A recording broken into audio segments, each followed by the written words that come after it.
Hey, welcome back, everybody. Good to see you. We lost half the room, so it must not have been that bad. Um, Happy hour is at 5:15. I'll get you out of here by 5:07. That's the goal. Um, but also with some usable, tangible, actionable items and things. Now we're going to talk, before we talk mainly about yourself, building your own protocol. And we talked about changing your own culture, taking your own accountability. What are you doing personally to help build resilience? And I think that's the first and the best step to changing any fire service culture, to any fire department culture, to any crew culture, is look at yourself. What can you do? How can you improve? And then how can you help other people improve? I've been very fortunate. We mentioned the Better Every Shift podcast. And to this day, I don't understand why they let me do it, because I'm the crappiest podcast host ever. I never follow a script. I basically say the bio and then I start asking my own questions. But we're doing 100 episodes. And one of the best things for me is I've had a one-on-one education with some of the best and brightest in the fire service. And I talk a lot about culture and how do, chiefs like Brian Fennessy change the culture of Orange County Fire. How does, a Josh Wallow come into Bozeman and do what he did? How does, the list goes on and on. How does Frank Lee change and get a training mindset through FDNY and transfer that out to other departments? And so through that, I started to ask some questions and kind of draw my own conclusions and do some research. And, again, the first thing that they all said is that, you have to stand for and represent the culture that you want. So the first step in building any culture is, where are you? And you don't have to be, a calendar model. You don't have to be super skinny. You just have to do those things that we talked about in the first go round. You have to just focus a little bit on trying to improve every single day. Hydrating, practicing some gratitude, exercise, working mobility, right? Showed you my dance move. So culture, healthy you first. And how does that transfer to healthy crew? So again, I went through this, my bio a little bit, but I didn't tell you the story. I don't think. I didn't tell you that I'm a really crappy firefighter. I'm not very good. Did I tell you that? Okay. So my dad told me one day, he said, son, you got a room temperature IQ. You got zero athletic ability. So you're not going to be a pro athlete. You're not going to be a scientist. You got to figure out something that works for you. I love the guy to death because he always talked in a manner that I could understand. And so I started training, actually, believe it or not, pro athletes in Minneapolis and NFL, NHL, NBA, and worked in some of the large health clubs. And then one day I drove by on my way home. There was a volunteer fire department said, hey, join our fire department. I thought, you know what? That's really cool. That's a great way to get integrated into the community. Captain Tim Garretts was the first person I met. He was another Packer fan. I know, Wisconsin guy, but it felt like home to me. Next thing I know, I'm in the academy. Next thing I know, I'm learning I'm a really crappy firefighter. Here's this guy training pro athletes, and I was getting my butt kicked by, gentlemen that were contractors. They were laborers. They were drywallers. They were roofers. So when it came to throwing ladders, they're up, no problem. When it came to carrying stuff up ladders, no problem. When it came to dragging and crawling and doing all those movements, no problem. Well, here I was doing like the traditional, I'm going to do a leg press. I'm going to do a tricep push down. I'm going to do a little Stairmaster, I'll do some arms. And that didn't transfer to the fireground. So the most humbling thing was we were doing some roof, some ventilation exercises and volunteer. So I was going like once or twice a week at night. And we get done and I was just dragging. I was having trouble with the ladder. I was having trouble climbing the ladder. My buddy Josh is like, no, don't worry, man. You'll get it, as he's smoking a cigarette. And I'm thinking, this is a guy, like, he smokes cigarettes, supposed to say 3 packs a day, and he's kicking my ass on here. So from there, I really started to do a lot of research. I looked at firefighting different. I looked at the fireground different. And I realized that the fire service didn't realize the same thing I was, because then I bought one book that was on Amazon. It was FDNY guy, and he was in really tight shorts and a tank top, really beefy dude. And guess what he was doing? leg press, tricep push down, and the shit that didn't transfer. So from that point on, I really started researching into our playing field, looking at like my NFL guys, how I would look at their career. And so for me personally, I had to do it out of necessity. I'm no LeBron James. I'm no Rock. I suck at it. But through fitness, I'm able to stay right behind my guys in the first bottle. And as I like to tell them, I'm going to pass you on that second one if you're not working out and doing the right thing. So that was really what started my journey. I started a company called Fire Rescue Fitness, started writing for Firehouse, Fire Engineering once or twice, Firefighter Nation. And then my editor, who really is the one who makes me sound halfway smart, Janelle Fosquet, she said, hey, let's do this podcast. And so that's led to opportunities to be with all of you. So my journey into this was a little bit different, going from the fitness side to the more professional fire side. I was 36 when I went into my first full-time academy with Madison, and it's 22-year-olds, 23-year-olds, and I did fairly well. But it's all about, for me, I changed my culture as to how I viewed fitness, how I viewed the playing field. And what we'll talk about today a little bit is how do we go about and change a culture? How do you personally, how can you change your culture within your organization, within your crew?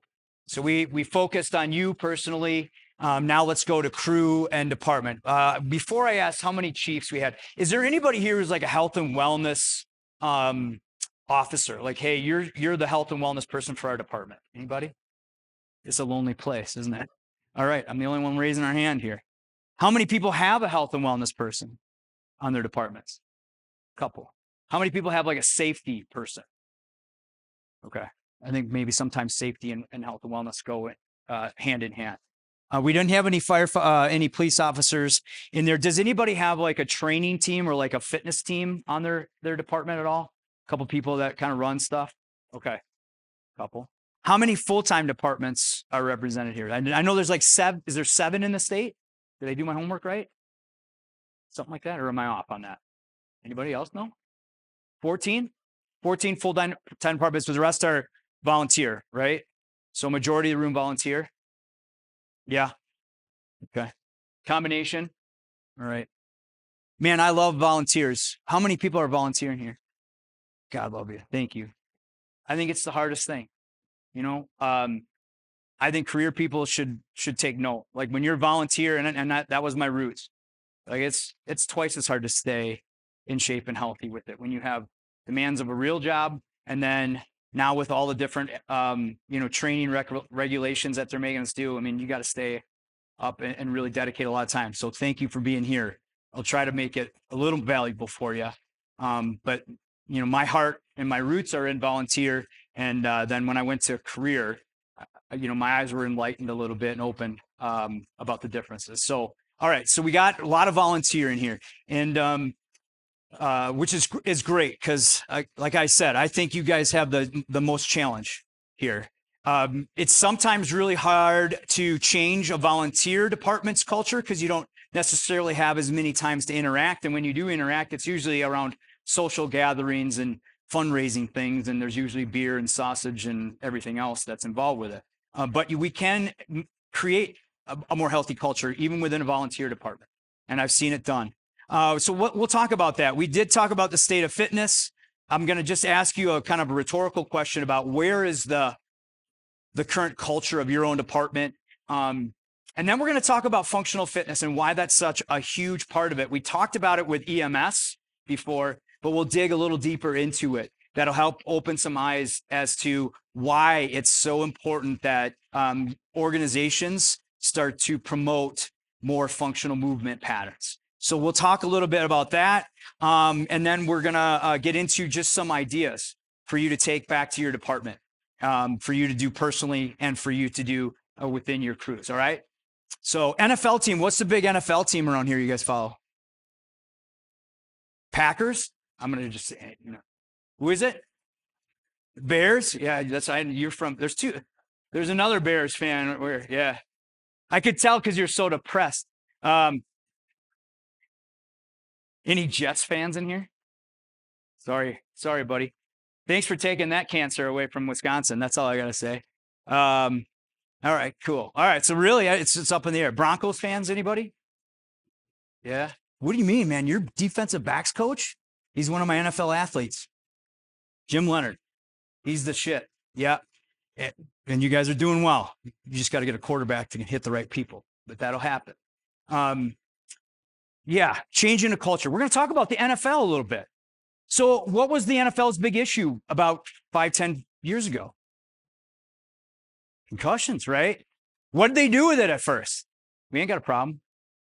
Yeah, look the other way. Yeah. And you look at that versus, the purple people eaters of yesterday when they would take helmets off of quarterbacks.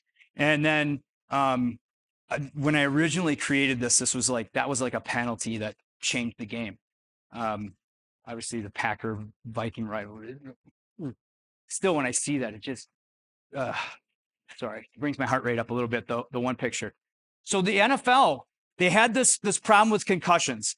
So first they denied. Then they said, okay, when the research was so obvious, some of these doctors came up, some of these people came up with CTE. They said, okay, we got to start changing the culture. And the first thing that they did was, all right, we have to admit we are aware there is a problem. Then they started educating on how they could change that problem and really, again, what that problem was. I used to do, so speaking of Denver, so I would coach, we would do some NFL camps with Jim in northern Wisconsin. And to even be a coach, one year was, just show up, no problem. The next year I had to do a 35-minute question and answer video and test on concussions and identifying them to even just be a part of that camp. Players all had to do that. There was a lot of behind the scenes stuff. Tackling on the defensive side, they started to change techniques. They started to consult rugby teams. Anybody ever played rugby? Yeah, isn't that a great sport, right? You learn how to tackle with your head up when you don't have a helmet on. Sure, makes sense. So they had this education, and then they did what? They said, we're going to change the rules. Anybody gets near a quarterback and breathes on them, we're going to throw a penalty. Everybody hated it, but look at the CTEs, the concussion rates are down. The game changed a little bit, but they said, hey, we know we need to change this. Here's what we're going to do. And now, have you seen some players are wearing the double helmets? They kind of look like European helmets, don't they? That's what that's fire service joke. Yeah.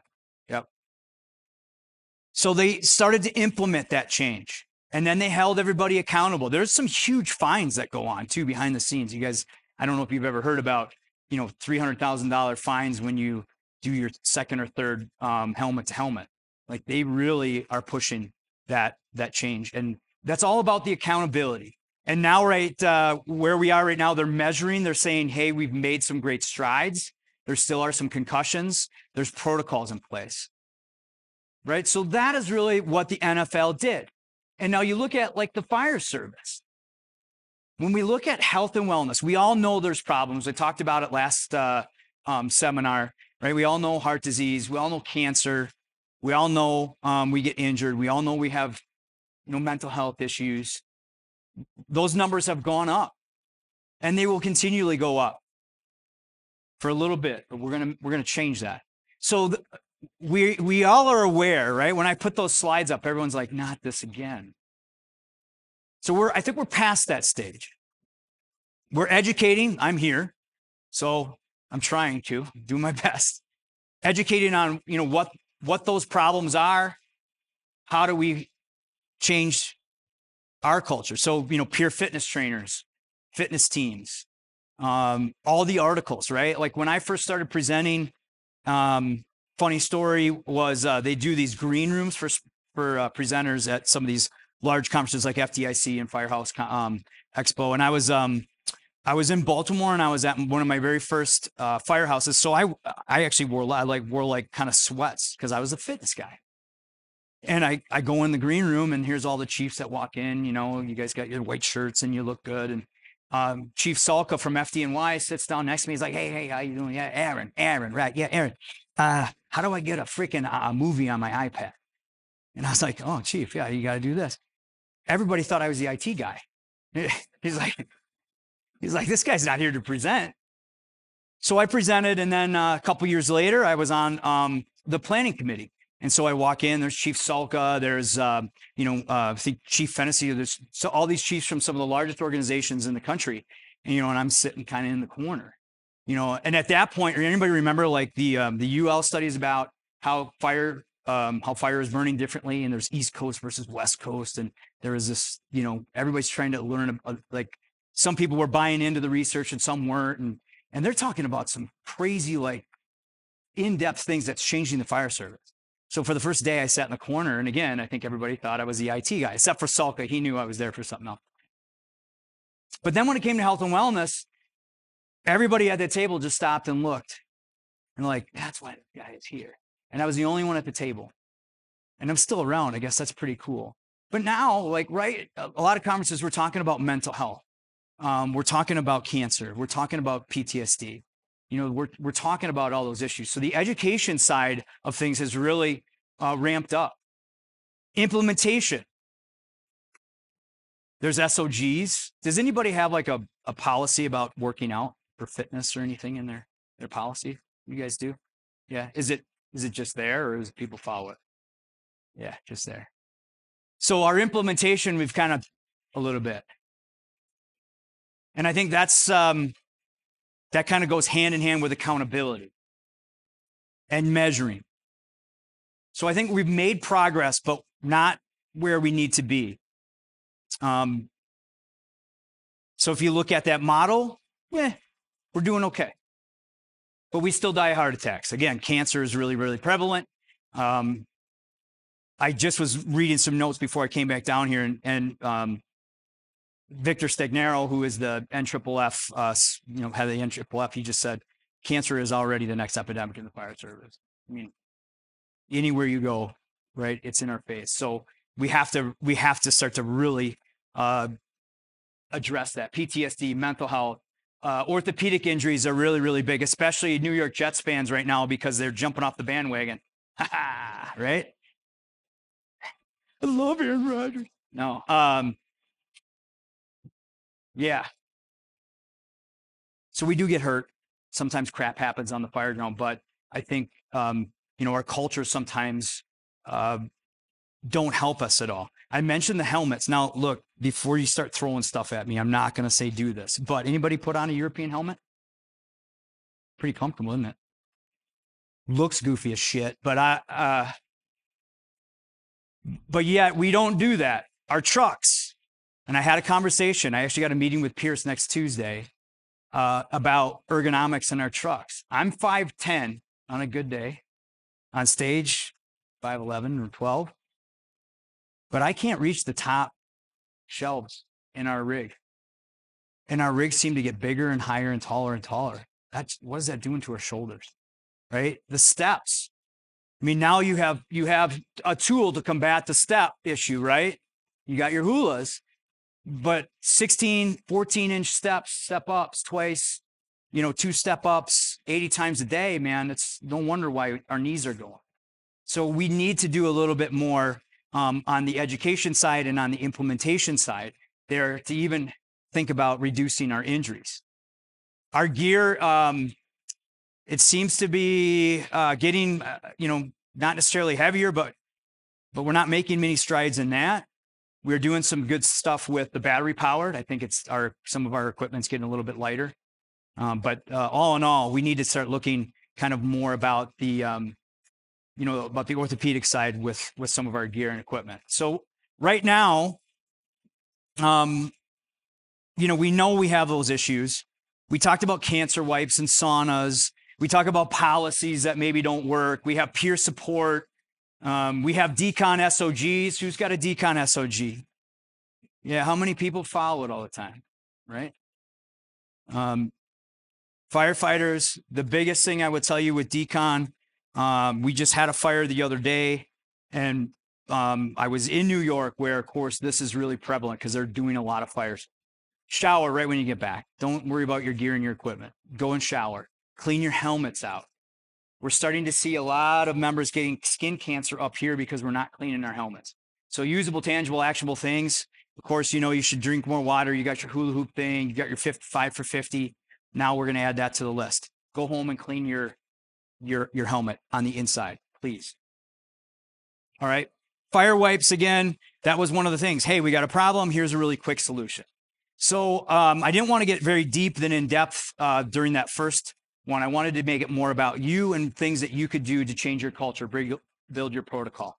But when the fire service in general, now, when we're talking about culture, we're talking about, that culture, that table, which leads to the culture of this side of the room, which then will eventually marinate into the rest of the room.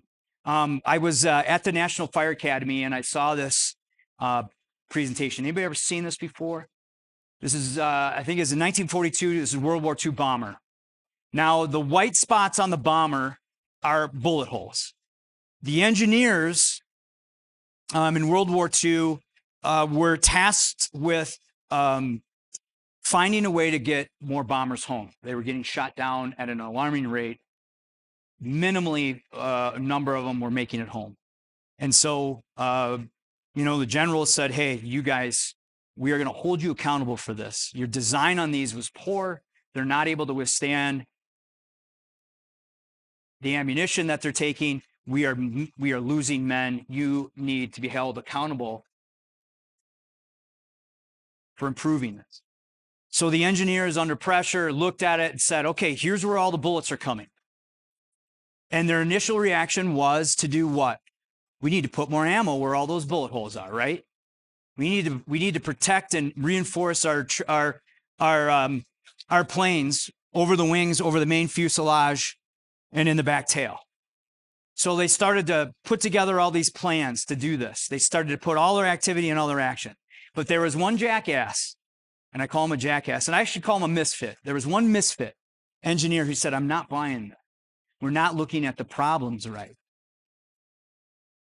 We're just throwing everything right at the problem. We're not looking big picture. And so that one misfit said, wait a minute. We're looking at the planes that are coming home. So if the planes coming home look like this, what do the planes that are getting shot down look like?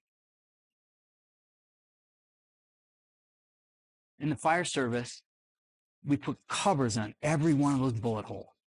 I've been doing this for 20 years, and I sat in the back as they talked about cancer, as they talked about heart disease, as they talked about PTSD, as they talked about whatever the next health issue is going to be. And here's the fitness, health, and wellness guy going, it's all of this. It's all of this. Changing our culture and helping improve our health and fitness isn't just about, having a peer support team and putting millions of dollars in peer support. It's about fueling and feeding and providing support for, the fitness side of it, the nutritional side of it, the relationship side of it. Anybody ever watched 8-year-old kids play soccer? Well, let's go even less than that. Actually, 8-year-old kids probably play pretty well these days. Like 4-year-old kids play soccer. What do? They kick the ball, and then every kid goes and runs to that ball, right? That is what we do in the fire service. We got a problem. Here's the answer: fire wipes. What's the next problem, right? So we got to look at things differently. Does that play? Is that cool? Is that a good slide? Just asking. Yeah, does it fit? Good. All right. I was a little nervous that it wouldn't, but to me, it makes just this obvious sense because, again, I've been in here, and they always put the fitness and wellness guy in the back corner, and they'll put someone talking about cardiac strain. I'm like, well, why is there cardiac strain? Because somebody's not working out, taking care of themselves, right? They're not looking at all the different, aspects of life to improve their health and fitness. So our culture has to look at the total package, not just one. And I also kind of liken this to someone saying, Zam, I don't want to train today because there's PFAS in our gear and they got a big chew in. I want to slap beside the head.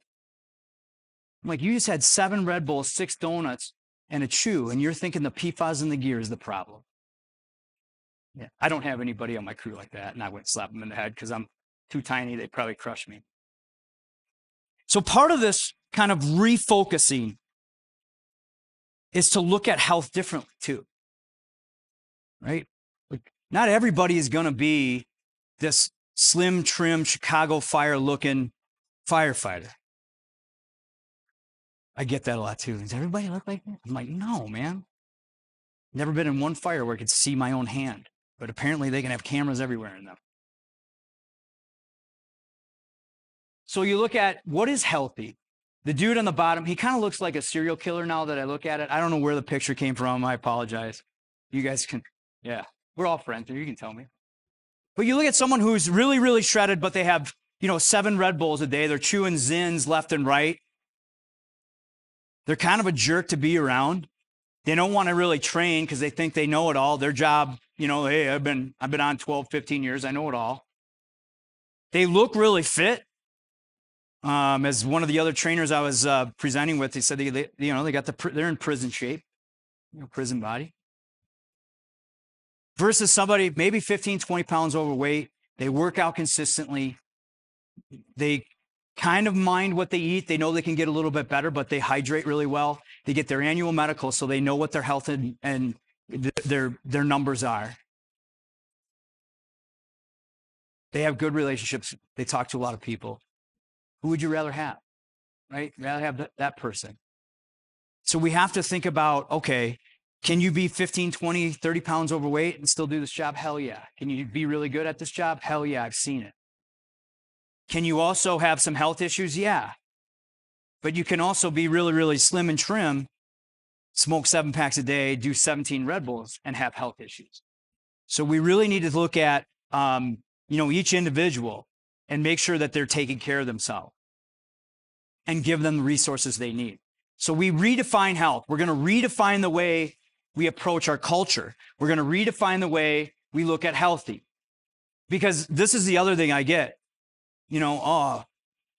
Are you really a true brother or sister if you're not looking out after your own health? And a conversation I had one day at the firehouse, we don't do annual medical. And don't even get me started on why. We should. Dr. Lori from the National Fire Administration, she says that's the first thing that we should all try to do is make sure every single firefighter gets an annual medical. But we don't do them in Madison, and I was full of piss and vinegar, as you could probably tell one day. And there was another lieutenant there, and he said, I don't want admin knowing about my health issues. I'm like, first of all, you dumbass, we know what HIPAA is. So apparently that doesn't play with the fire service. Well, things are. I'm like, no, that doesn't hold. You could sue them. You would win, So, okay, so the HIPAA thing. I don't know. Admin just doesn't need to know my level of fitness. I said, but I do. My significant other does. His kids do. And he's like, why is that? I said, because if you know you got a heart ailment or don't know you have a heart ailment, it affects everybody else sitting at this table. And he just was quiet for a second. He's like, huh. And everybody know the scene, everybody's seen the Top Gun, the second one. Is it Maverick, right? Top Gun. Hence why I put that up there. Where he says, don't tell it to me, tell it to his family. I'm like, hey, that's something we got to get into the fire service. So your health is your health until you get to the fire ground and you have a crew that's relying on you. Okay? I think we need to know that. That is being a true brother and sister. Getting people the counseling they need, getting people, the annual medicals they need, getting people to move a little bit and to work out. To me, that is the essence of a true brother or sister, helping to improve somebody, not shooting them down. Now, every once in a while, don't get me wrong, you say I'm a hypocrite, but I got to throw a shot here and there, Bears fans or whatever it might be, Jets fans, right? That's the fun part about the fire service. But it's also a reason why we need to do the same thing to build each other up. And that's one of the other ways we can change our culture, is you change yours and then you start to challenge everyone else around you to do the same. So that our 50 that we talked about is really, to me, one of the means and the ways that you can do that personally and then start challenging everyone else around you to change. But it comes back to why. Why is because we do care about our crews. We do care about our families. And that comes back to the accountability thing. I know the union doesn't like to use that word, but they're starting to warm up to it, believe it or not. I get to go talk to the union on the 28th and 29th of October. So I'm telling everybody that because if I don't make it out of there, then they don't agree with what I'm saying. So you guys are all witnesses. If I don't get out of Washington, the union did not like what I said. But I think anybody else listen or ever listened to Arnold Schwarzenegger lately? His book, I think it's called Be Useful. And with volunteer and with career, I think that's a really cool thing, a slogan. Not everybody is going to be that perfect person on the nozzle. Not everybody's a talented firefighter. I can vouch for that. I'm not. But everybody on that crew needs to be fit and physical, fit enough to be useful, do something, to be able to do something. So I think that's the thing that we also got to start pushing is no, you're not going to be the best at everything, but just be useful. Can you do the job? Now, here's where we have a problem. The problem is this. Every single person in this room will get a job done. I guarantee it. If there is a fire and there is someone in there, every single person in this room will do whatever they can to get that person out. Whenever there is a fire, everybody is on deck and everybody works. That's what we do. It is a wonderful trait. It's what I love about everybody here. But the question I have and the thing we got to start looking at is at what cost? If you go into that building and you come out with a broken shoulder, a bum leg, what does that mean for your family? What does that mean for, the potential to, go down in that fire? And it's one of the things that I think it's almost like a self-destruction kind of mindset where we know we can do the job, and sometimes that holds us back from improving our health and fitness. I've had that conversation, hey, you gained about 60, 70 pounds, and you're barely walking. I can do the job. And you know what? They can. But are they going to be able to walk after they do it? And so that's the other thing. At what price?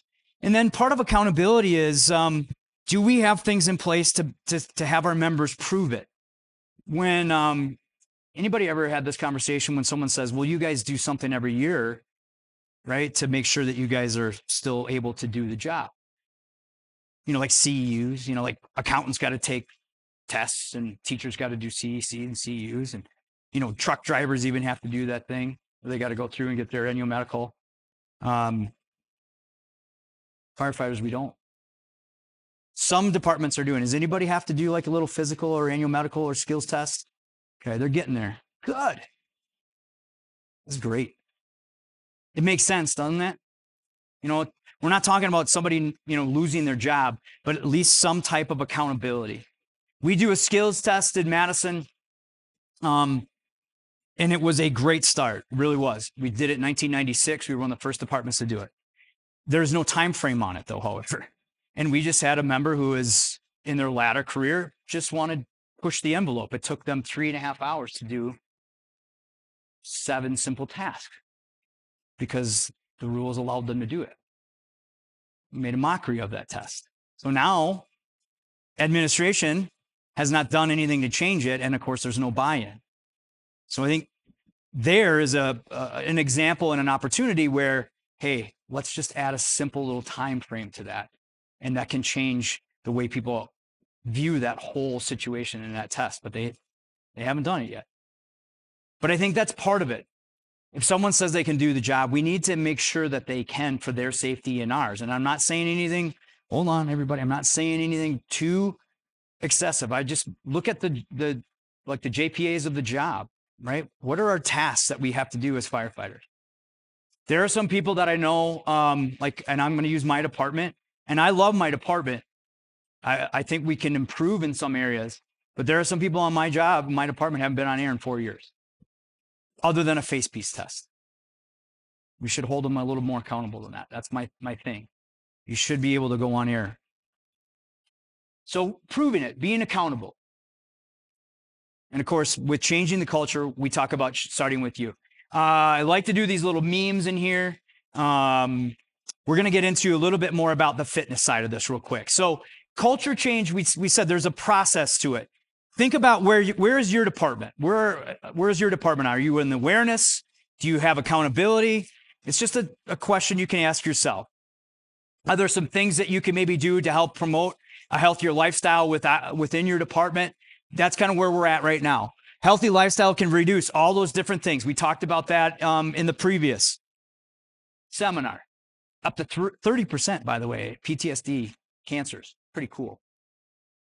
So functional fitness, that's where I like to start. So if we're going to say, hey, physically, you need to be able to put up a ladder. Can you show me? Can you do that? Physically, you need to be able to go on air to pull this hose because that's what our jobs are, right? Here in Wildland, you guys have to do the pack test? Yeah, you guys do? Yep. Yeah, I mean, that's a start too, right? That's not the easiest to test. My Wildland in Madison is about like this. It's out. That's all I got. But over the years, I've been exposed to, the pack test and doing some more research and working with departments on it. And that's a great thing. It's a great start. But structurally too, like, if you have, certain challenges within your jurisdiction and your response area, you need to have knowledge on them. The same thing. Like if you have certain equipment that you need to be able to lift and carry and use, everybody should be able to do that. So can you physically do the job? Exercise really helps with that. We talked about hydration. We talked about functional fitness, but let's dig into that a little bit more. What does that mean? And even, chiefs, you need to be fit. We talked about that from the cognitive side, but this is a muscle too. Hey, fire's over there, radio, right? You got to be able to use that muscle a little bit as well as the brain. And if we're talking about physically holding some people to do the job, we want to make sure we give them the resources to train the right way. Okay. Now we mentioned the exercise. Let's dig a little deeper into it. We talked about the benefits of it previously. There is a ton of research about fitness, proper fitness and function on the fire ground and in tactical sports. I suppose there's tactical settings. But this is something too that we also have to address.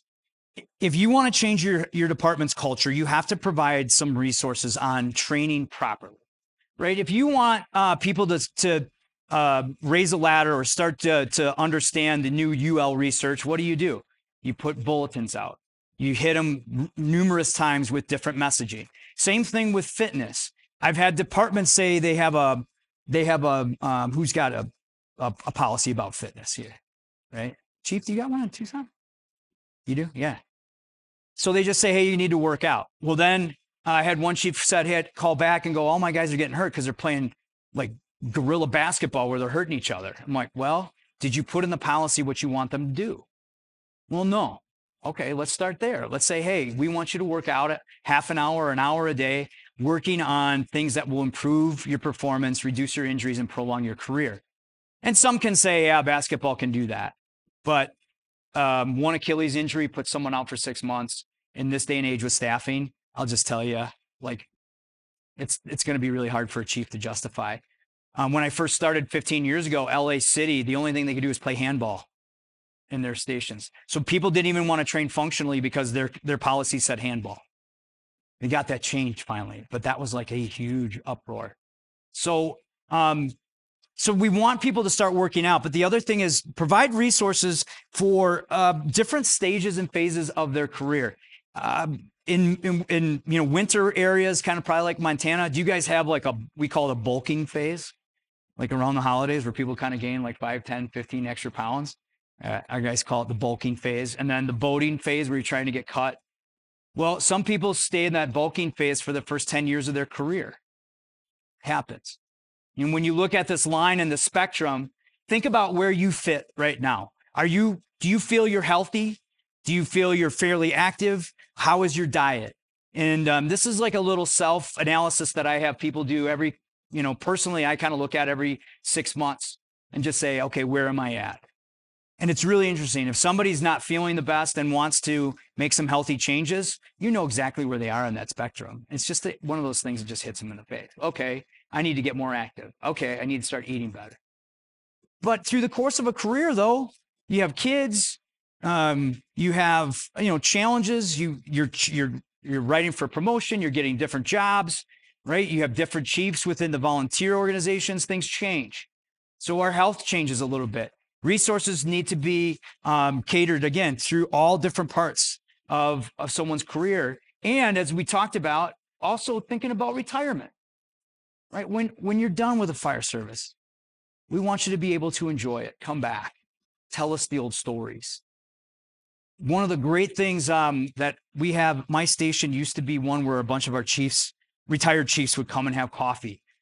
A little too long sometimes, but they would be there every morning. And so a lot of retirees come back, and man, they look good because they're sleeping and they're a little less stressed. But it's great to see. So along the spectrum, you also got to think about life after fire. All right. So where are you on that spectrum? Where would you rate most of the people in your department? Sometimes it's just a good starting point. Okay, where can we provide more resources? And when we talk about fitness, this was mentioned on the first one about training the body for activities performed in daily life. So when you talk about resources, do we need to give our members, heavy, high-intensity CrossFit workout ideas? No.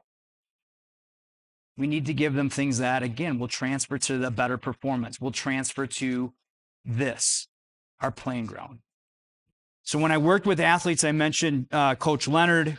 He played it 10 years in the NFL. I had a Chris Maragos who also did. When we looked at what they needed to do their job better, we looked at what their playing field was. So your playing field here in Montana is wildland fire 1 minute, up on a roof the next minute. We mentioned the 300-pound person that's caught between the tub and the toilet.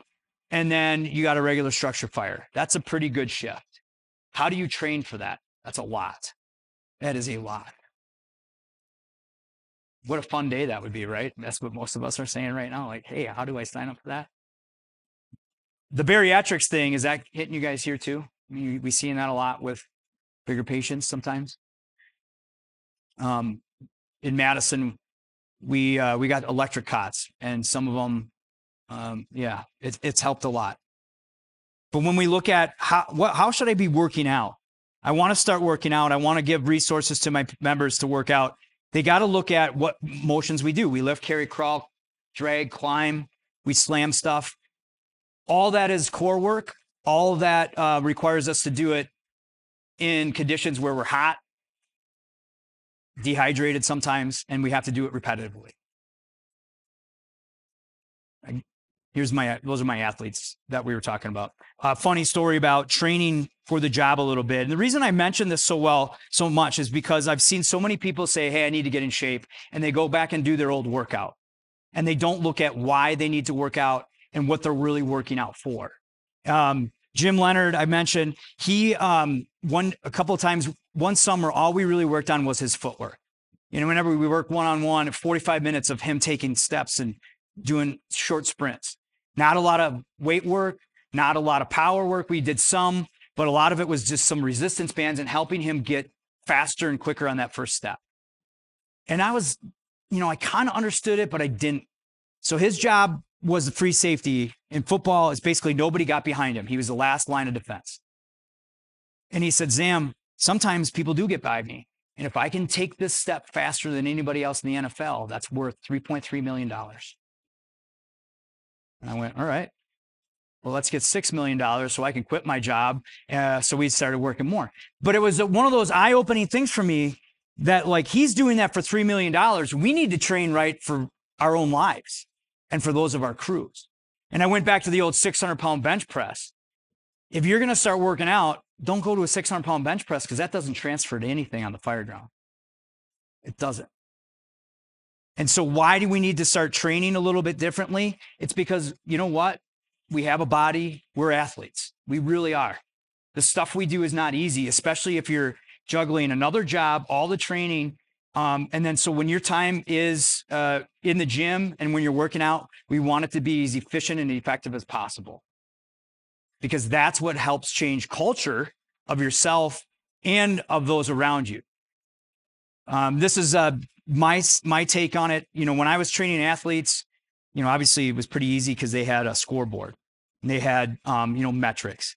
For me, when I got in the fire service, I just didn't want to let my teammates down.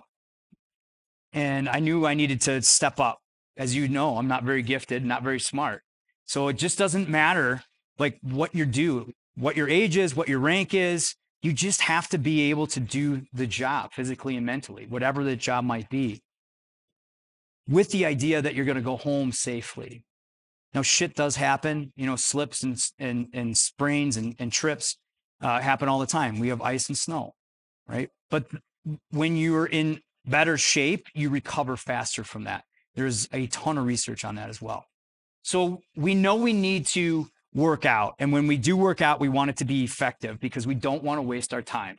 And it goes back to that thing I said earlier. When you do some exercise, you want it to improve your performance, prolong your career. And in order to do that, it needs to mimic what your job's tasks are. So if you're a chief, the biggest reason you need to work out, stress relief. And because you sit down too much and take the escalator, piss me off, right? Remember that first one? If you are new to the fire service, you need to work out because you're like the person that we depend on a lot of times. The older people do. If you're an officer, you maybe don't do the physical stuff as much, but you still have to be ready just in case. So think about that. Where are you in your career?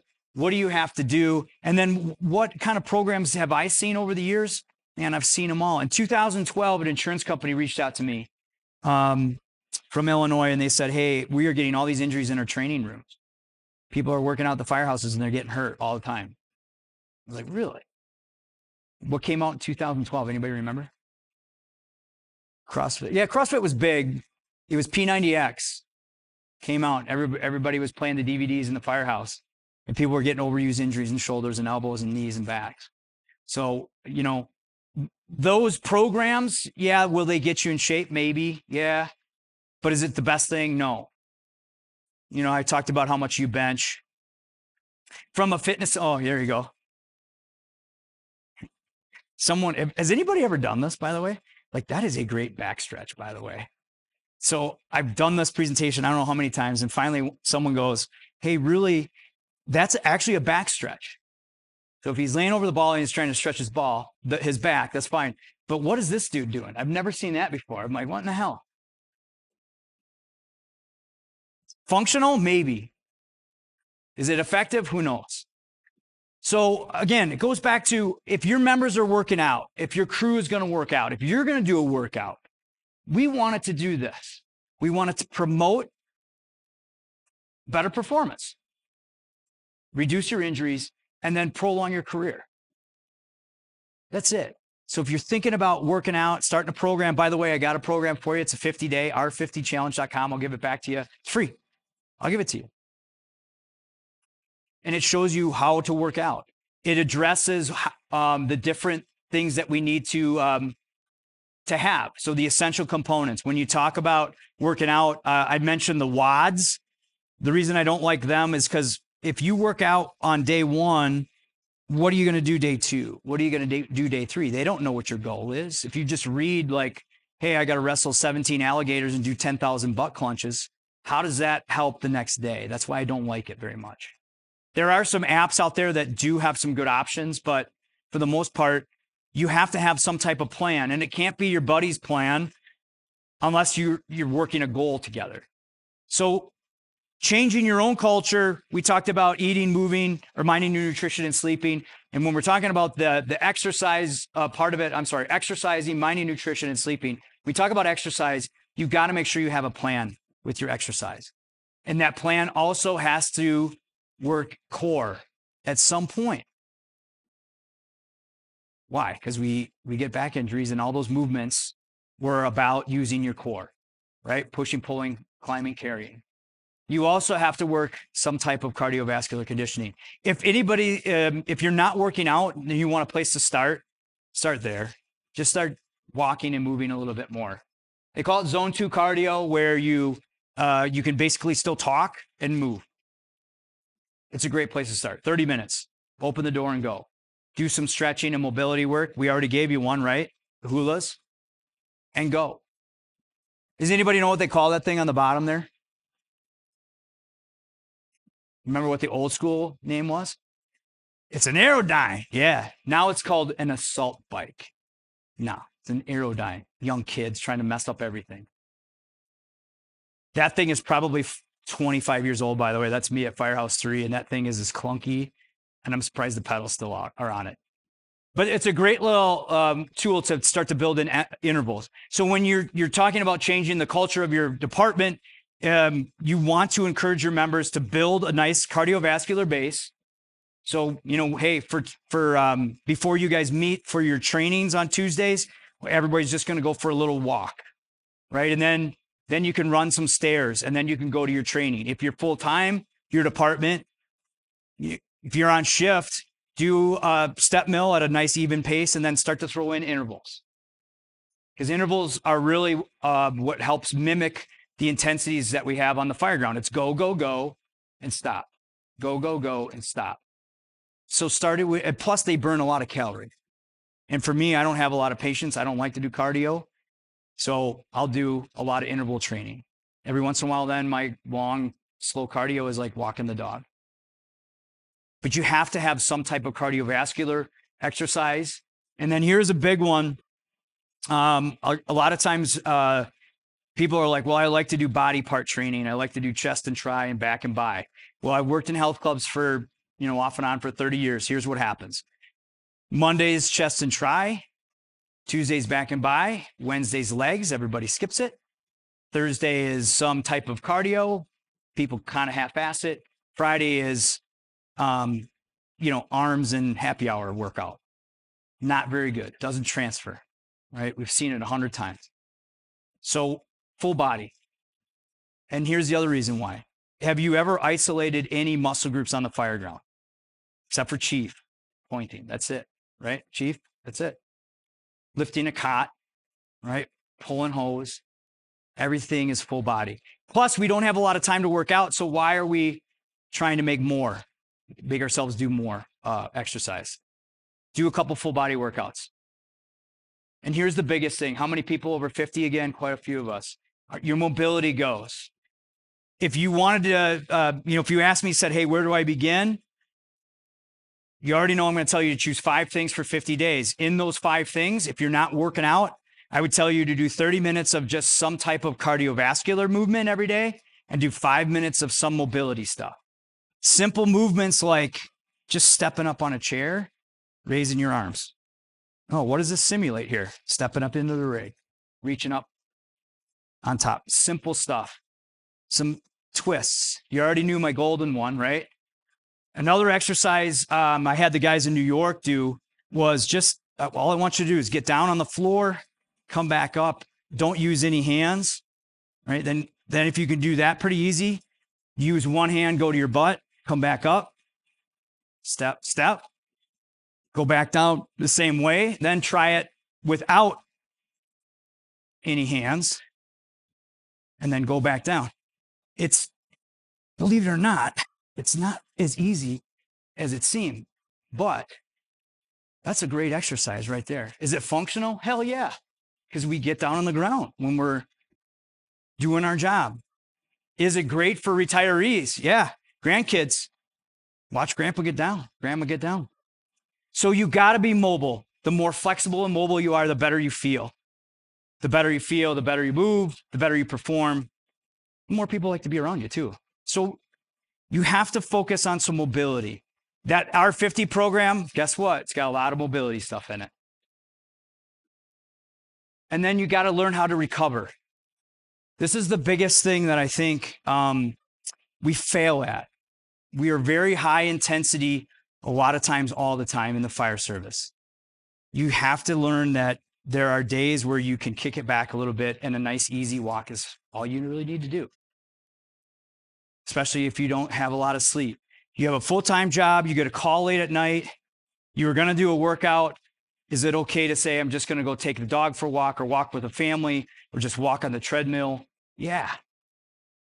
If you're depleted, tired, don't do nothing, no. Research shows that doing nothing is worse for you than doing something. It's funny that we had to have research to say that, but people used to think a rest day was like a rest day. Okay? So we talked about all the different things, stretches, the get-ups, the hula hoops. Anybody ever watched the Terry Tate office linebacker before? Yeah. That's my thing. Like, hey, if we really want to change the culture, you just need to hire Terry Tate. When, hey, did you work out today? No. Bam, Terry Tate comes in, knocks you out. We don't have enough time for that. It's almost happy hour, and I'm not going to drag that out. So there's your components to training more functionally. This is something that I really wanted you guys to get out of this, though. So we talked about culture change, and really, it starts again with you, and then it kind of goes to step 2 about, all right, we need to make sure that we educate our members on to why and what are the best things to do. Best things to do are to train functionally. It's the easiest thing to get people to start to come together. My crew, we were truck company, truck number 2. There was a bunch of younger guys on the crew. And we started to do these interval workouts. Now, this is about 10 years ago. And at that time, I was just trying to figure this out a little bit. I was presenting, but I didn't necessarily have, as much experience in it. We started with these crew workouts. We'd choose 3 or 4 things to get us started. So like mobility stuff. Remember I was telling you about stretches. I mean, hula hoops would be one. Hula hoops, you do 2 get-ups. You do 2 step-ups here. My favorite is, if you're on the truck, you put your hands on the edge of the truck or the step and you just step to the outside and you just stretch your hips out really, really well. Anybody golf in here? Any golfers? Yeah, or slicers, as I like to say. So you put your hands on a rig and you just rotate a couple times. Just simple movements to try to get blood flow through all your joints, right? So you do 3 of those. We would do them as a crew. We line up in a circle. Everybody would tell jokes, pick on each other's outfits, whatever it might be that we do. I had a cell phone. I just set an interval timer. We set it for 30 seconds, beep. We'd do another one, beep. Simple, 3 minutes. Then the crew we'd set up 6 or 8 stations, all fireground related movements. So one would be crawling, one would be stairs, one would be carries, one would be sledges outside. One would be, we like to do, we like to do battling hose lines because it worked a lot of grip. We'd always do a plank, and then sometimes we'd do push-ups or whatever somebody else wanted to do, but we'd set these 8 stations up. And in my crew, we had all young guys, and then we had 2 people that were 6 months from retirement. And it was something that we would just get out there and do it together. 6 months from retirement, they'd always come out and go, I'm not going hard today. I'm just going to do my own pace. It was awesome because their own pace the first time was their own pace. It was a little amped up the second time, and guess what happened the third time? And the same thing with the youngsters. First time, we're just trying to get through it. Second time, they'd look and they'd see, man, they don't have to be here. And so they would ramp it up a little bit. There were some other times where purposely I would come back and go, no, we're not going to do high intensity stuff today. We're just going to do some really lightweight stuff. We would end with those same stretches. So the difference between starting your workout and ending your workout from a stretch standpoint is now is the time you can do that static hold at the end. So you could do the same thing, except for the hulas. It's kind of hard. Unless you feel a stretch at the hula, you want to stop there. 33 minutes. We had a 6-hour fire one night from about 2 o'clock in the morning until 8. And, we weren't fighting it the whole time, but we were doing a lot. Whole crew said, you know what? I felt energized through that. And so it was that kind of thing. I'm like, you know what? This is probably a really good thing for us to continually do. So that's what we started to do, a crew workout. Guess what it did? It changed the culture of that crew. People would come in and they'd say, well, what are you guys doing? And we're like, hey, just show up at 4 o'clock in the bay. There's some days we didn't get it. Well, guess what happened? About 6 months later, I go to another station and they had their own version of that. And then another station had that. Now it came and it went and it came back again. It goes. But it's really, really, been cool to watch that small thing, just setting up a couple stations, how that changes. Now, personally, with my crew now, there are some days where I just am the only one out there. And I'm okay with that. But there are also days where they're setting up and I don't want to go. So guess what happens? I go out there and we have a great workout. And that's how we're changing our culture just at a crew level and at a department level. So I wanted to give you that tool from a big picture kind of approach.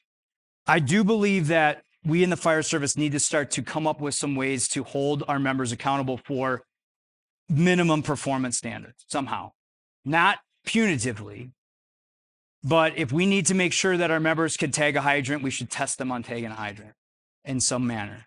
And we need to do that creatively. And we need to get support from unions. I did actually my volunteer department that I was on did have like a 6 exercise station that they wanted. I think if you were on for 5 years or less, you had to do it every year. And it was a start. And I also believe every single department and every single firefighter should have an annual medical. And I'm hoping that legislature is anybody from legislature here? Yeah, a little bit. I'm not going to pick on you. I'm going to say we need you. We need to find funding so every single volunteer, every single full-time can get an NFPA annual medical and cancer screens free every year.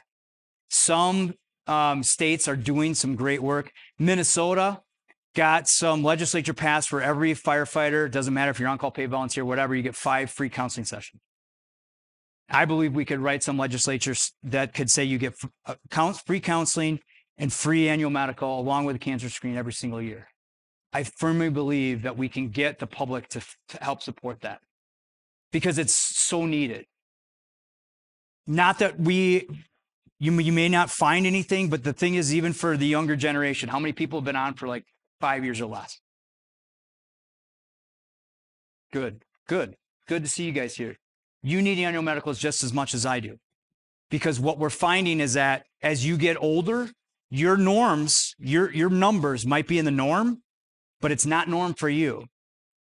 So Billy Goldfeder got his PSA every single year. 1 year it was up just a little bit, but it was still within the normal level.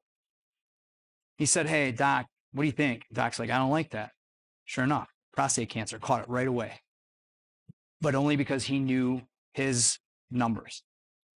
So that's the other part of actionable things. If you don't see your doctor on a yearly basis, do it because you're in the fire service. You may find some things out. I've interviewed some unbelievable people that have overcame cancer, been in the fire service for 8 years, came out of nowhere. Boom, healthy individual. The stuff we breathe is not good. And we got to start to figure out how to find it fast and combat even getting into it. So annual medicals, you need to set the example, form a team. If you have a young, eager couple of people that like to do workouts, say, "Hey, you guys are our fitness team." You don't have to pay them. Just say, "Hey, can you organize a workout or two? Can you try to get us more active?" Provide good content and resources. You can reach me, firerescuefitness.com, or go to firstrespondercenter.org. We have a lot of resources for departments that you can post around. That'll help with functional fitness. It'll help with nutrition. It'll help with, even sleep.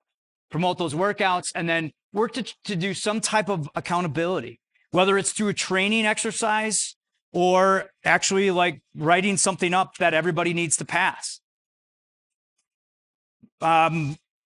There's a couple of proposals that I've seen over the years. 4 engine skills, 4 ladder skills. Somebody has to do it in like 14 minutes. They use their own equipment. Denver had done, I think Denver Fire had done one like 8 exercises or 8 movement patterns. You were on air and you had to do it in under like 8 minutes. I was like, that was pretty extreme. But I think you could start somewhere. Create your own. I've had fun doing it. I created one right outside our station, and my crew kind of likes to do it just to see where they're at. It doesn't need to be punitive, but we got to get over ourselves. If somebody has a problem with it, because they can't do this, or that's part of that culture you need to change. We need to be leaving our egos at the door for the sake of our other brothers and sisters.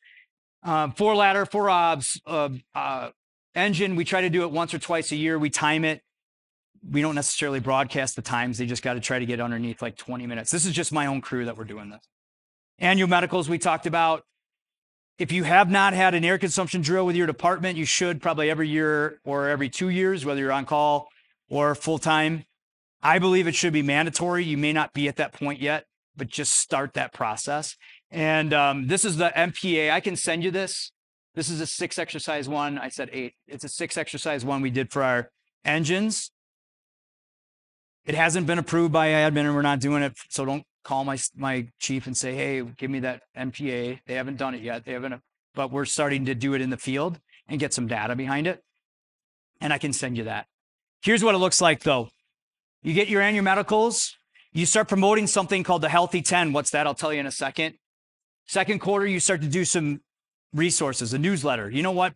I used to think newsletters don't do anything, but they do, because I've written quite a few of them and people have contacted me months after it, sometimes years, and said, hey, can you give me more information on this?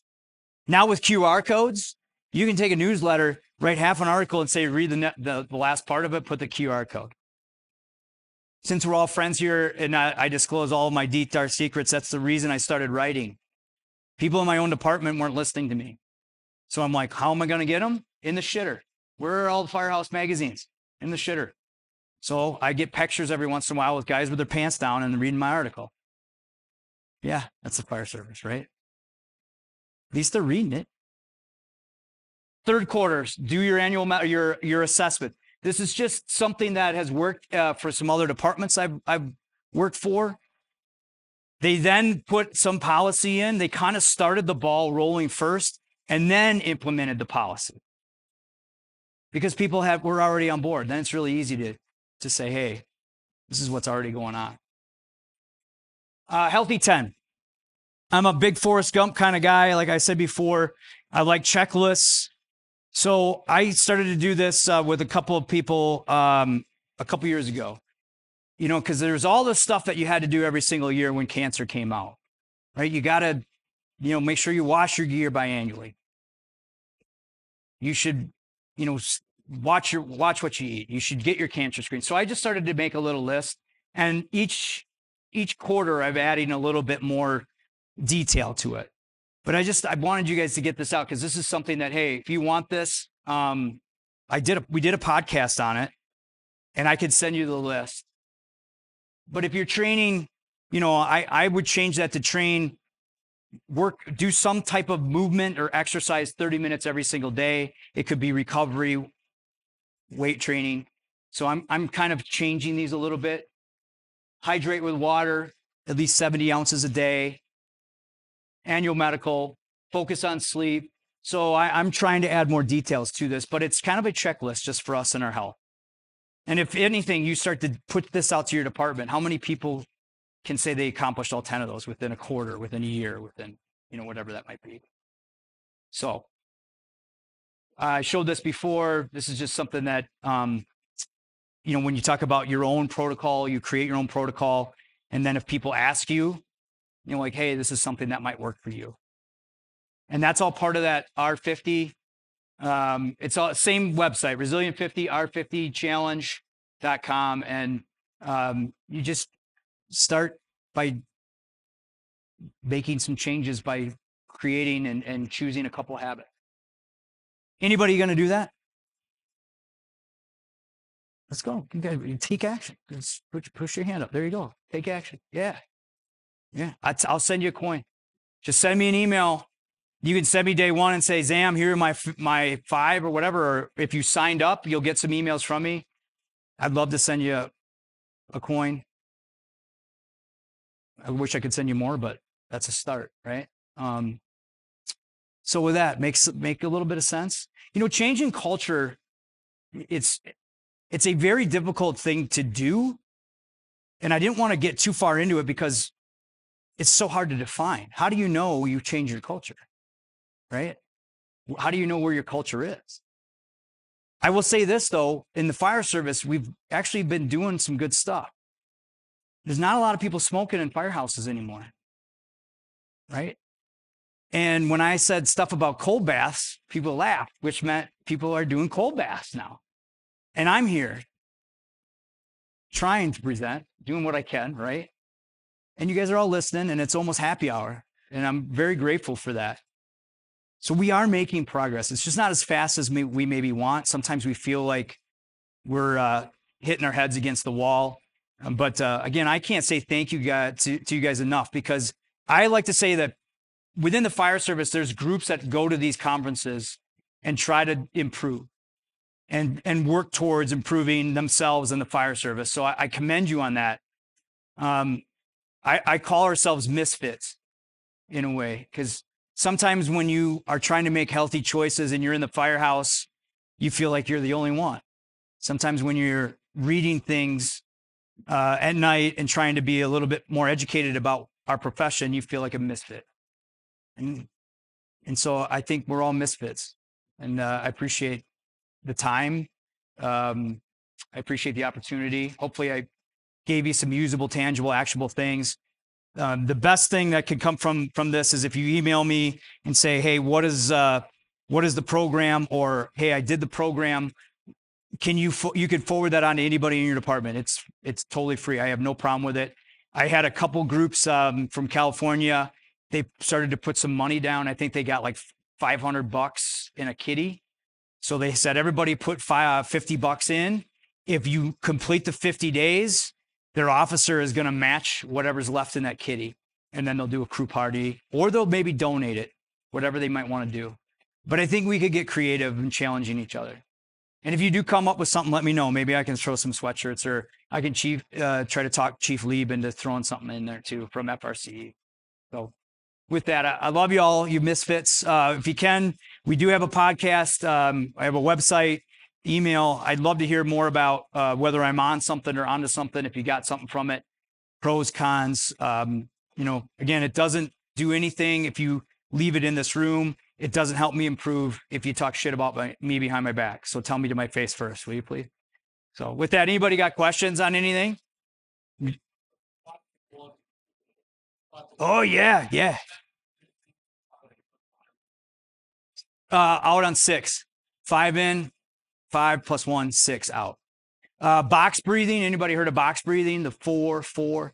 In 4, hold 4, out 4, hold, basically hold 4 again. Yep. Huberman lab. Huberman's been big. Everybody asks about Huberman. He has like a special, like in twice, out once. We talked a little bit about it, but like it's a great stress relief.